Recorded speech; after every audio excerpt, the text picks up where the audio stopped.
इस बीच आप लोग भी अपने अपने सवाल तैयार कर लें।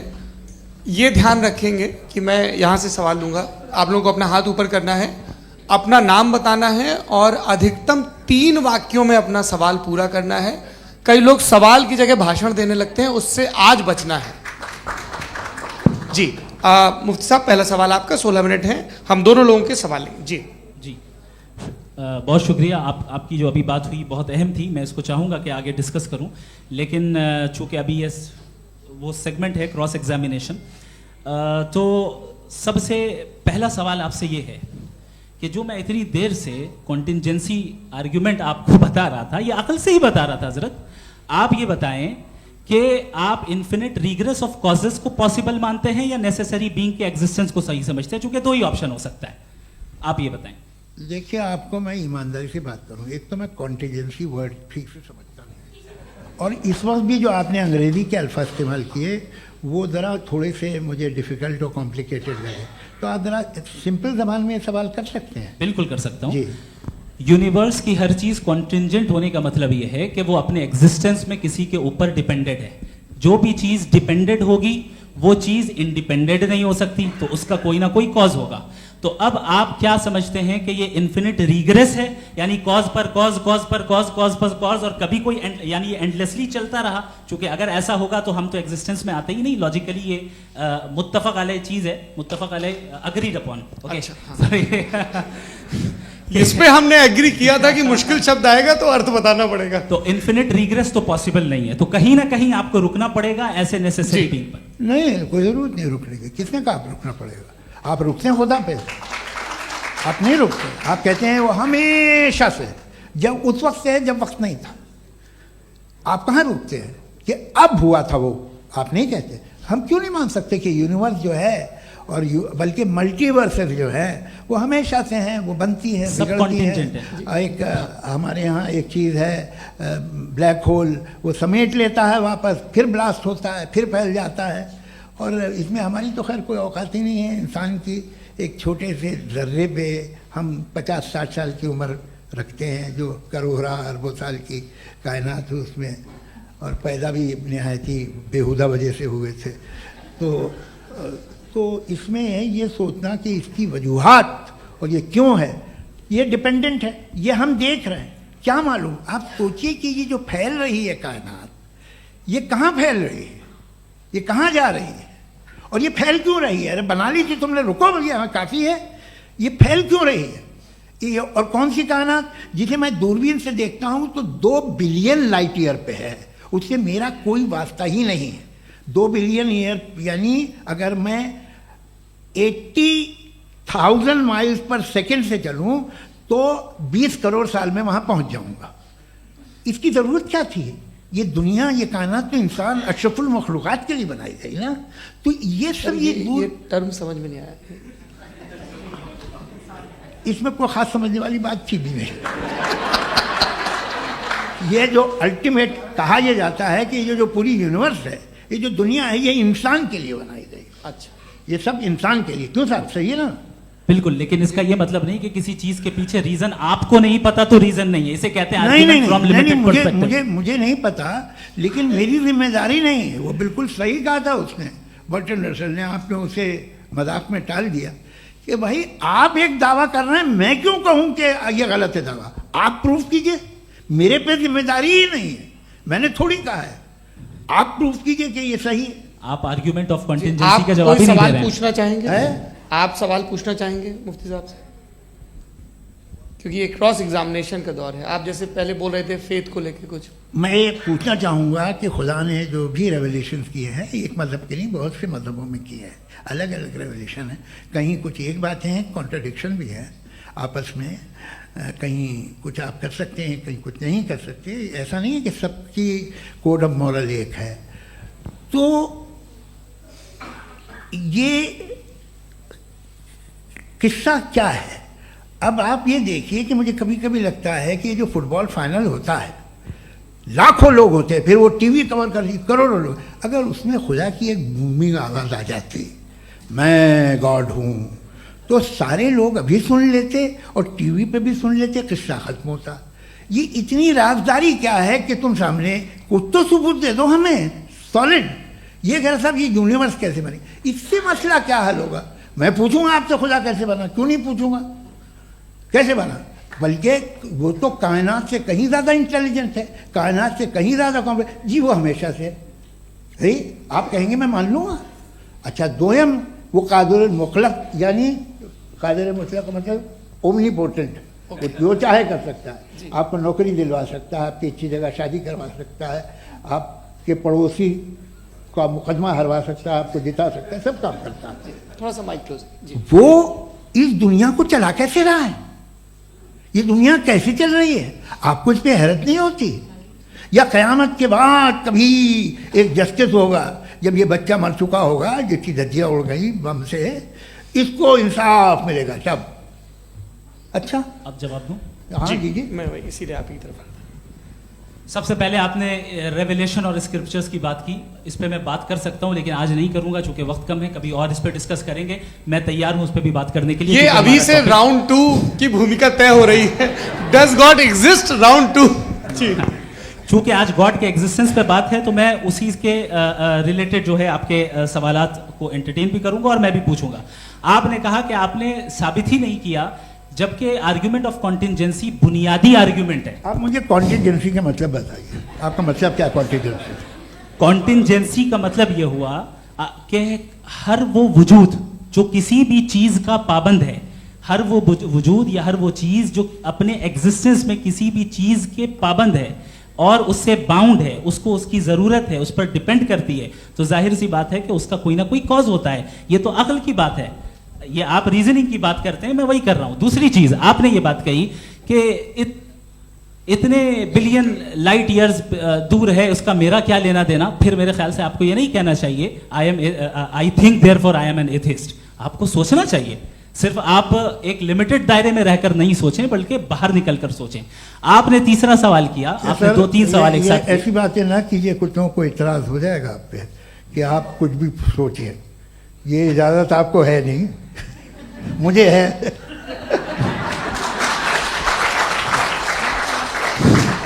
जी आपने प्रॉब्लम ऑफ इविल के ताल्लुक से सवाल किया और बार बार आप एक लफ्ज रिपीट कर रहे हैं कि ओमनीपोटेंट गॉड है, ऑल पावरफुल गॉड है।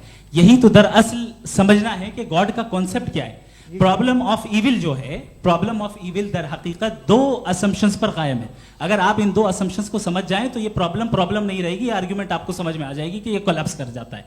पॉइंट नंबर 1, यानी जो आपका सबसे पहला फॉल्स असम्पशन है कि गॉड मर्सीफुल है, ओमनीपोटेंट है, दुनिया में जुल्म हो रहा है। लेकिन आपको यह समझना चाहिए कि हमारे वर्ल्ड व्यू के मुताबिक गॉड सिर्फ ओमनीपोटेंट और सिर्फ मर्सीफुल नहीं है, बल्कि वो ऑल वाइज भी है और वो ऑल नोइंग भी है। उसके हर काम के पीछे हिकमत और विजडम है। ये कोई जरूरी नहीं है कि वो हिकमत और विजडम आपको समझ में आए या मुझे समझ में आए। अगर आप जो समझ रहे हैं उसके मुताबिक आप फैसला कर रहे हैं, ये लिमिटेड पर्सपेक्टिव से आर्ग्यूमेंट है। और इस चीज को हम अपनी दुनिया में, अपने लाइफ में, डेली लाइफ में इस प्रिंसिपल को एक्सेप्ट करते हैं। हम जब किसी डॉक्टर के पास जाते हैं, डॉक्टर के पास जाकर वो अगर उसने हमें कोई दवाई दी है तो हम ये तो नहीं कहते कि जब तक आपके पास जितना नॉलेज और जितना विजडम नहीं है, आपने क्यों ये दवाई दी है, तब तक हम इस चीज को एक्सेप्ट नहीं करेंगे। नहीं कहते, हम उसकी अथॉरिटी को तस्लीम करते हैं। क्यों? क्योंकि उसकी हम जानते हैं कि वो नॉलेजेबल है, वो विजडम वाला है, हमसे ज्यादा नॉलेज और हमसे ज्यादा विजडम है। बताएं सर। नहीं, डॉक्टर में और खुदा में बड़ा डिफरेंस है। डॉक्टर पढ़ा लिखा होता है एक, तो मैं उसकी बात सुनूंगा। दोयम ये नहीं कुछ जवाब तो ये भी नहीं है सर। प्लीज आप अगर सब ऑडियंस से बोलने लगेंगे तो फिर मतलब नहीं सिविलाइज्ड बहस का। मतलब आप ये कहें कि चूंकि आप डॉक्टर पे बिलीव करते हैं इसलिए खुदा पे बिलीव किए, क्या ये मिसाल आपको समझाने के आर्ग्यूमेंट है, इस पे आपको एतराज नहीं है। तो सिंपल बात ये है कि मैं अगर ये यकीन कर लूँ कि एक ओमनीपोटेंट, उसकी मसलहत है, ये जो बच्चे मर रहे हैं ये मसलहत है उसकी, मुझे नहीं चाहिए इसकी मसलहत। उसकी मसलहत नहीं, यही तो समझना है, मतलब एक्सपीरियंस। अच्छा, इस आपने अभी मेरी बात पूरी सुनी नहीं। मैंने कहा आपका पूरा आर्ग्यूमेंट 2 फॉल्स असम्पशंस पर है। एक फॉल्स असम्पशन मैंने बता दिया, दूसरा फॉल्स असम्पशन ये है कि इस दुनिया में इविल के होने का कोई गुड रीजन नहीं है। जबकि हमारे पास बाज रीजंस मौजूद हैं, हमारे पास बाज वजूहात मौजूद हैं। अगर इस दुनिया में इविल ना हो तो आप गुड को डिफाइन कैसे करेंगे?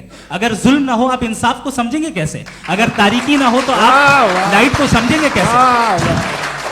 बहुत अच्छे। अभी और सुन लें, अभी और बाकी है। ये तो बात बहुत पसंद आई साहब मुझे, कि जब तक रेप ना हो तब तक औरतों की इज्जत का ख्याल आपने मेरा जवाब पूरा सुना ही नहीं। जब तक के बच्चों का कत्ल ना किया जाए तब तक आपको बच्चों की मासूमियत की इज्जत है। आपने पूरा जवाब सुना ही नहीं। क्या बात है, क्या आपने नुक्ता निकाला? आपने पूरा जवाब सुना ही नहीं। आप सुन लें, मेरी बात सुन लें।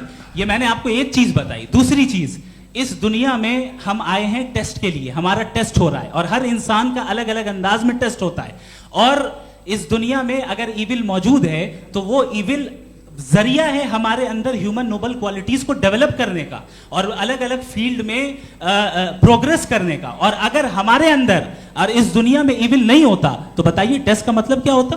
अगर मैं अपने स्टूडेंट को एमसीक्यूज दूं और उसमें सिर्फ राइट आंसर लिख कर दे दूं और कहूं तुम्हारा टेस्ट हो गया, ये मीनिंगलेस है।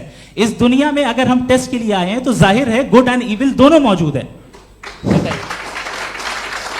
तो अगर गुड एंड इविल दोनों मौजूद है तो ये इविल भी खुदा का बनाया हुआ है? जी हाँ, खुदा का बनाया हुआ है। लेकिन अच्छा, चलो अच्छी बात। जी बिल्कुल, तो बिल्कुल खुदा ने बनाया। अभी तो ये है कि जो मेजॉरिटी है दुनिया में वो इविल है, तो ये खुदा एक्चुअली इविल के साइड पे लग रहा है मुझे। बिल्कुल भी नहीं, मैं बताता हूं। मेजॉरिटी में तो वो है।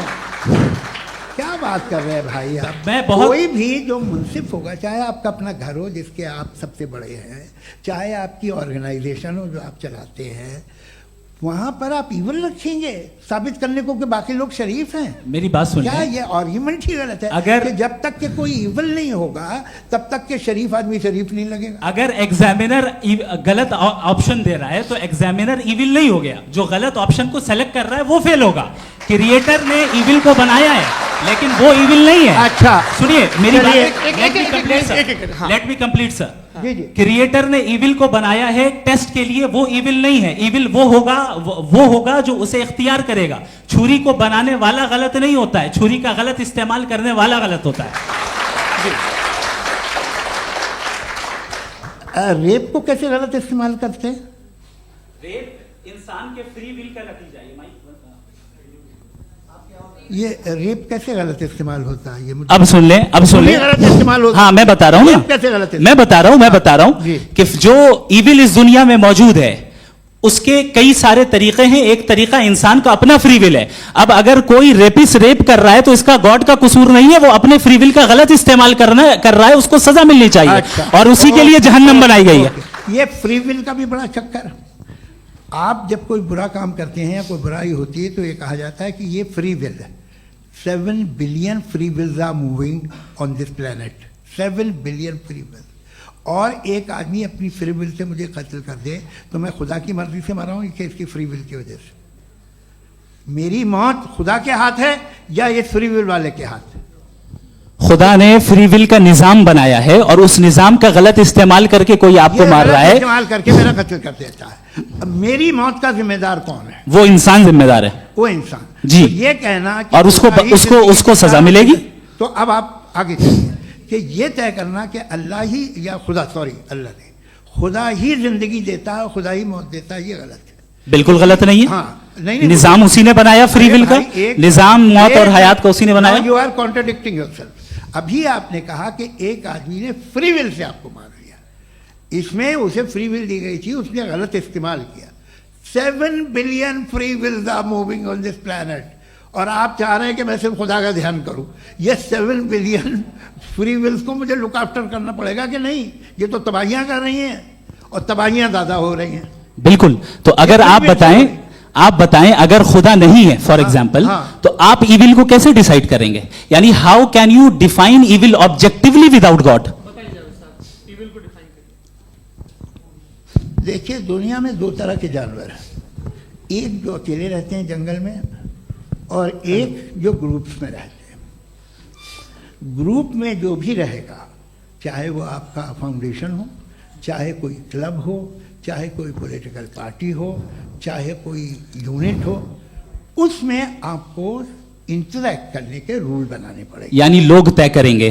लोग तय करेंगे। अगर लोगों ने यह तय किया कि किसी का रेप करना सही है, आप जस्टिफाई करेंगे? नहीं, आपका फाउंडेशन तो ये हो गया ना कि लोग इविल डिसाइड दुनिया करेंगे। में- नहीं, अरे दुनिया में ऐसे ग्रुप्स हैं जो रेप को जायज़ मानते हैं सर्टन हालात में। मैं डिटेल में नहीं जानूंगा, आप भी जानते हैं।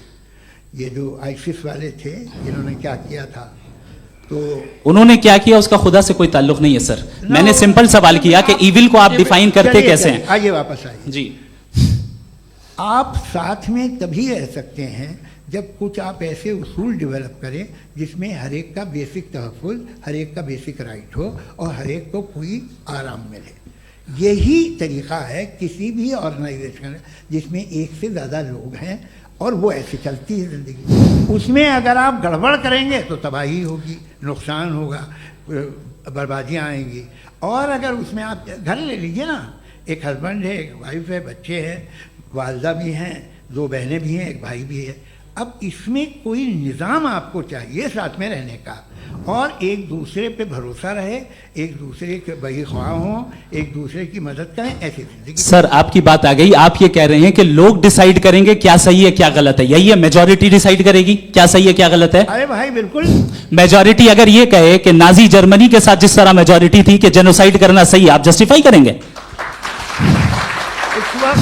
उस वक्त आपका ये सवाल सिर्फ उसके बाद क्लोजिंग। हाँ, उस वक्त प्लेनेट पे जो लोग थे, हाँ। उनमें कितने लोग हिटलर को सही समझते? अच्छा, प्लेनेट की मेजॉरिटी तय करेगी सोसाइटी की नहीं। प्लेनेट की मेजॉरिटी गॉड के एग्जिस्टेंस को सही मानती है, आप क्यों नहीं मानते? ये हेलो ये क्रॉस क्वेश्चन का राउंड यहाँ पर समाप्त होता है। और ये बड़ा अच्छा है कि इस तरह से फ्रेगमेंट कर दिया गया है ताकि जो मरकरी मैं ऊपर एक जा रहा है बात का नीचे आ जवाब जाए। दे दूं। जी, प्लेनेट की ज़्यादातर मेजॉरिटी कुछ दूसरे मजहबों के खुदा को मानती है। आप उन्हें क्यों नहीं, आप तो मेजॉरिटी की बात कर रहे अच्छा हैं। ये मैंने क्लोजिंग majority की बात- आप ये कह रहे हैं इविल और गुड को डिसाइड मेजॉरिटी करेगी। मेजॉरिटी जो कर दे वो सही हो जाएगा। अरे क्लोजिंग इसको जैसा आप ही लोगों ने तय किया है उसी फॉर्मेट को फॉलो कर लेते हैं। हाँ भाई, मैंने तो भले लोगों पे एतबार किया और तब मॉडरेशन तय किया। जी, आपके पास 5 मिनट का वक्त है, क्लोजिंग आर्ग्यूमेंट है, उसके बाद हम ऑडियंस से क्वेश्चन आंसर लेंगे जावेद साहब के क्लोजिंग आर्ग्यूमेंट के बाद। Okay, time start. बहुत शुक्रिया जी। हमारा जो टॉपिक है डज गॉड एग्जिस्ट, मैं इस पे इतने एकेडमिक तैयारी करके आया था।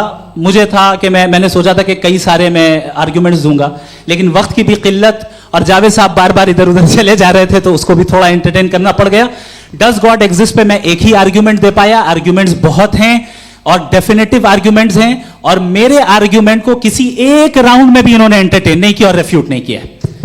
एक राउंड में भी नहीं, एक राउंड में भी नहीं। कौन सा? और ना ही अभी आपका क्लोजिंग आर्ग्यूमेंट आएगा नहीं, वो उसमें। बता देना। Argument of contingency sir. अरे मैं आपसे कई बार कह चुका हूँ कंटीजेंसी का मतलब अब क्या मैं कैसे सर, समझाऊं please, आपको? आपस में हाँ, आप और please, कितने please, आसानी से समझाऊं मैं? मुझे तो नहीं समझ में आ रहा है। बस- आप अपनी- sir, argument sir, of contingency Urdu में बोल सकते हैं। हाँ, आप अपनी बात पूरी कर लें। जी। आखिरी 4 मिनट। दूसरी चीज, just a minute please ma'am, can I talk? दूसरी चीज ये है कि आपने एक तो इसका जवाब नहीं दिया, दूसरा आपने गॉड के ना होने पर कोई डेफिनेटिव आर्ग्यूमेंट नहीं दिया, सिर्फ मजहब पे बात कर रहे हैं आप। मजहब तो आज हमारा टॉपिक ही नहीं था। आज तो हमारा टॉपिक हो, आप मजहब से ले लेकर आईएस तक चले गए। भाई हमारा क्या ताल्लुक है उससे? We condemn them.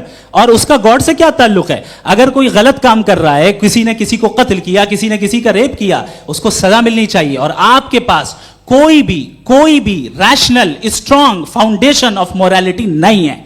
आपने कहा कि मेजॉरिटी तय करेगी सोसाइटी की, वो सही होगा। मैंने कहा हिटलर को फिर आप सही कहेंगे? नहीं, प्लैनेट की सोसाइटी की मेजॉरिटी तय करेगी। तो प्लैनेट की मेजॉरिटी गॉड के एग्जिस्टेंस को मानती है, आप कह रहे हैं ये रिलीजियस है।